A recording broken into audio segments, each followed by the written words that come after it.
this message is for parents. I'm going to teach you a little bit today about invented spelling and why it's so important in pre-K and in kindergarten and for students who are learning how to read. So many times when we're working with our students or your children and they want to spell something, we write it down for them and then they copy. And this is how they learn to write their name. This is how they learn to show their age. This is how they learn to do a lot of things, by copying what we wrote for them. When they are starting to learn how to read, it's time for them to start using invented spelling. And so I have some things here. I'm going to show you why it's so important for them and why we, as teachers, we discourage them copying word for word. And so in a reader's workshop the other day, I shared my favorite part of a book and I used invented spelling to finish a sentence. And you might wonder why. So invented spelling, or spelling it phonetically, it's the same thing. It forces the student to stretch out the words and to sound out the sounds, or to sound out the word essentially, and spell it how they think it's spelled, not how it's supposed to be spelled, or what the correct way is. That's not important right now for our students. Spelling the correct, nobody's quizzing them on their spelling right now, nobody's testing them on their spelling, so there's no reason that students in pre-K or kindergarten need to be spelling it the right way, okay? Now, you might see students do a lot of reversals in their letters, like they might do the C this way, they might say that this is an E, and that's okay. This is all fine. In preschool and in kindergarten, this is okay. That means they are doing what they're supposed to be doing, reading and writing wise. So I'm going to put reversals up here so we can remember what we were doing. Reversals. I know some parents or caregivers get worried that their children aren't on the right track when they see reversals, and it's completely okay. So before we get into everything, I wanted to share that with you right now. So let me teach you a little bit about encoding and decoding. Those are two big words, and I'm going to give you the full definitions here. Let me get out a different color. Encoding and decoding. And they're both very important in learning how to read and write. They're basically essentially reading and writing. So, encoding.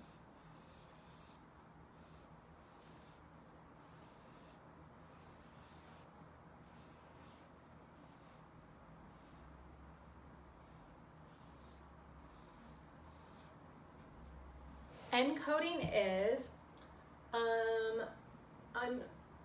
using individual sounds to make words and using individual sounds to write. And so we know that the word big is spelled B-I-G, but a 5-year-old or a 4-year-old doesn't understand that.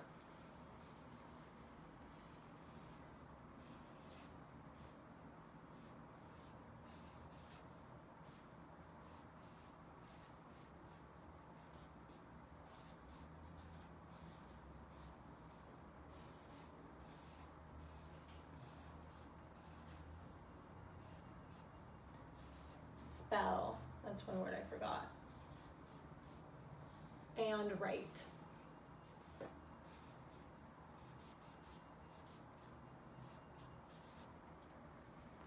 So,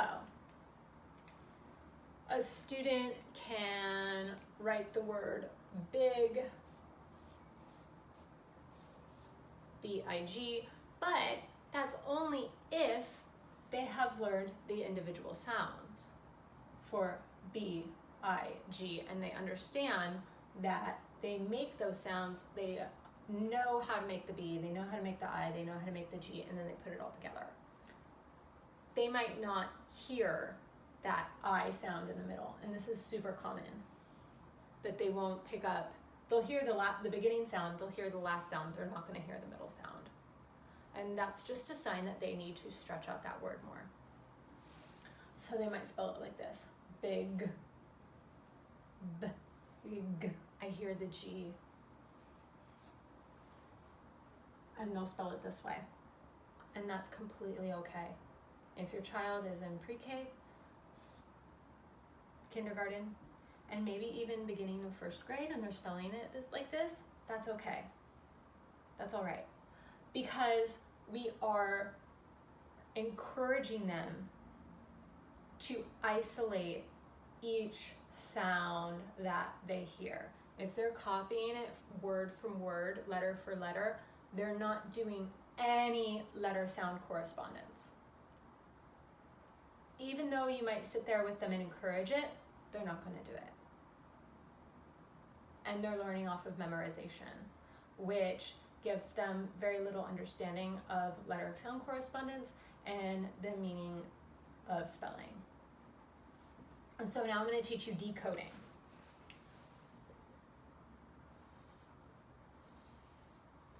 Decoding.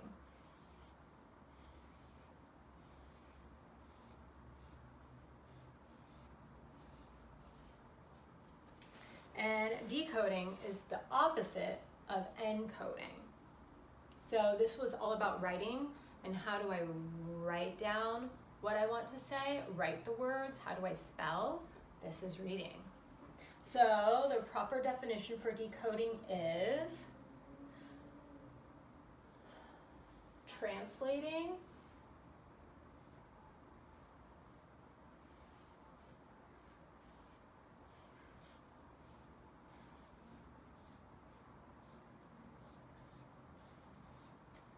printed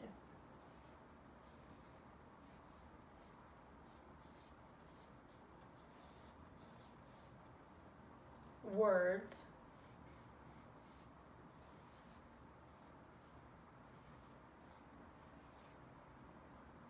to sounds and reading.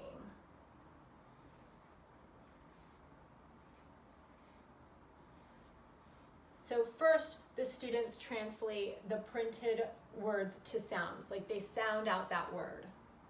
And then they learn to read the whole, each individual sound, they blend it together and read it as a word.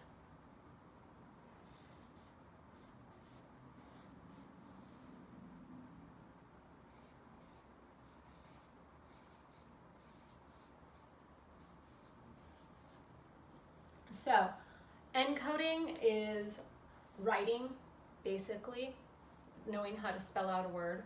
Decoding is reading. They go hand in hand. You can't have one without the other, like a coin. A coin has two sides. Encoding and decoding, two sides of the same coin. They go hand in hand. Being a good encoder helps knowing how to decode. Being a good decoder helps understanding how to encode. Every student might be better at one rather than the other, and that's okay. But if we are sounding out our words rather than copying them, letter for letter, it helps us to decode. Because then students are going to be reading those letters and then essentially reading those words that they were trying to spell. And so practicing this in the beginning helps this later on. Okay, this is why I encourage invented spelling and I discourage copying letter for letter or word for word. Now, you might see some things. I'm going to use a different color marker here so I can explain. You might see some things and you're just like, I can't read this. I need help. I don't know what my child is saying. My child isn't spelling this correctly. But I'm going to show here. I like. So what do I hear when I say like? Like.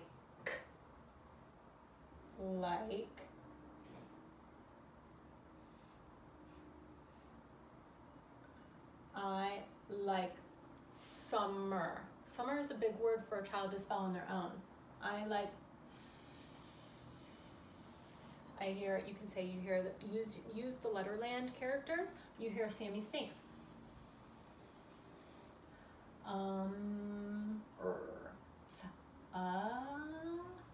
I hear the uppy umbrella.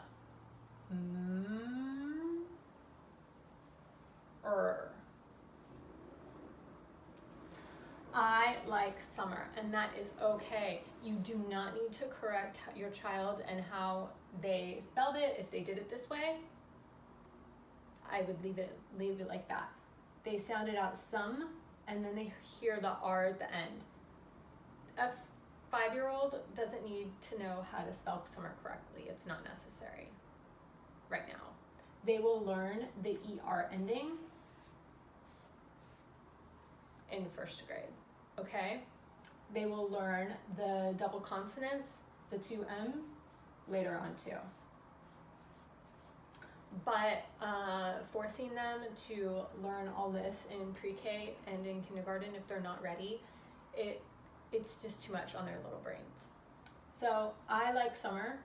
This is fine. If your child is spelling it this way, that is okay.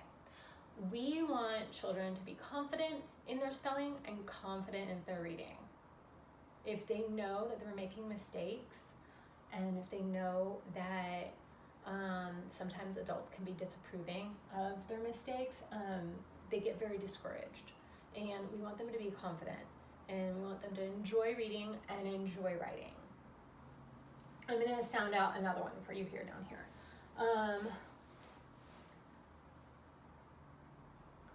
Okay, I'm going to write a little bit of a longer sentence. My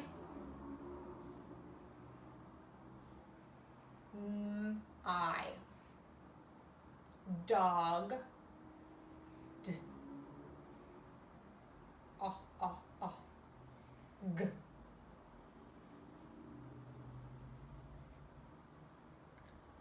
ran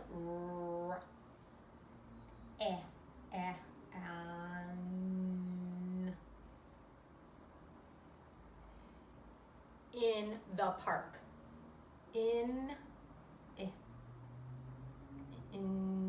what sound am I hearing? The is a hard one. Students don't know about the TH blend. So I hear you. I almost wrote a TH. The park. And an AR, we don't teach that yet. So, arc. R.